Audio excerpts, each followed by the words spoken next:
Going to be speaking right now to Barclays analyst Roger Freeman, and I know you have an equal weight on the stock. Roger, you got a $17 price target. You're one of the most accurate analysts on the stock. You're joining us now from your office in New York. But let's talk a little bit about this earnings call. We just had this conversation with Cristina.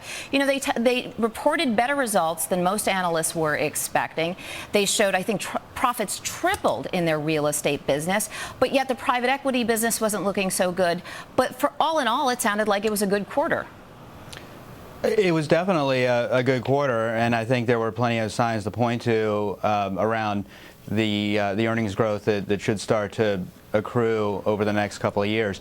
You know, I would just point out, to add to what Cristina said, is that, you know, the stock has had a pretty decent performance since in an analyst day that they did back in September, so a little over a month ago, where they really laid out sort of the state of their business and talked to a lot of the points that they mentioned on the call today. And so the stocks actually had responded to that, we think, because investors have become more optimistic about the longer term earnings potential. But, you know, there's still you know, bumps in the road. The capital markets are working in fits and starts, particularly when it comes to the IPO market, and that's a key source for them to, you know, ultimately monetize their portfolio company investments.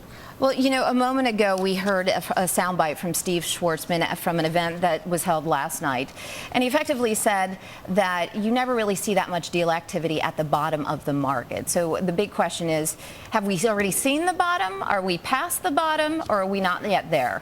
Well, I think it depends which markets we're talking about. I think within the sort of the corporate market, as it relates to the private equity business, you know, we're past bottom. In fact, I thought it was interesting on the call today that they actually said they think the sort of the LBO market is fully valued in the U.S. In other words, there's been a resurgence of deal activity, and there's a lot of competition for deals. You know, there's other private equity firms that had big funds that they didn't invest much over the last couple of years, i.e. during the crisis, so they're running up on time limits and have to put that money to work. So they're bidding up investments or investment opportunities, and so Blackstone's actually kind of taken themselves out of the game on some of Roger, I actually have a quick question on that. Do you think that they're really not going to participate in these broad auctions? I mean, how many really opportunities are there for private equity managers to do different deals than what we've seen in the past?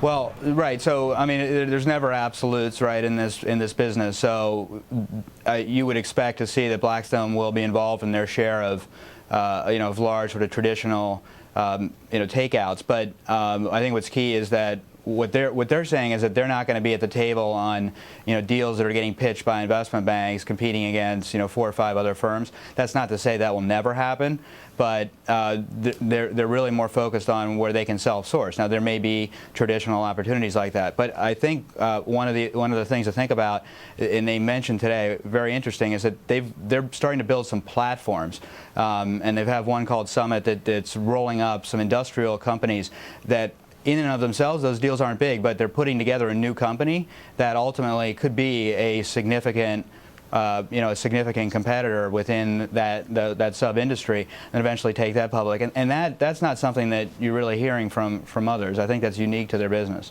All right, Roger Freeman, thank you so much for giving us a little insight there, and definitely keep us up to date. That was Roger Freeman of Barclays Capital.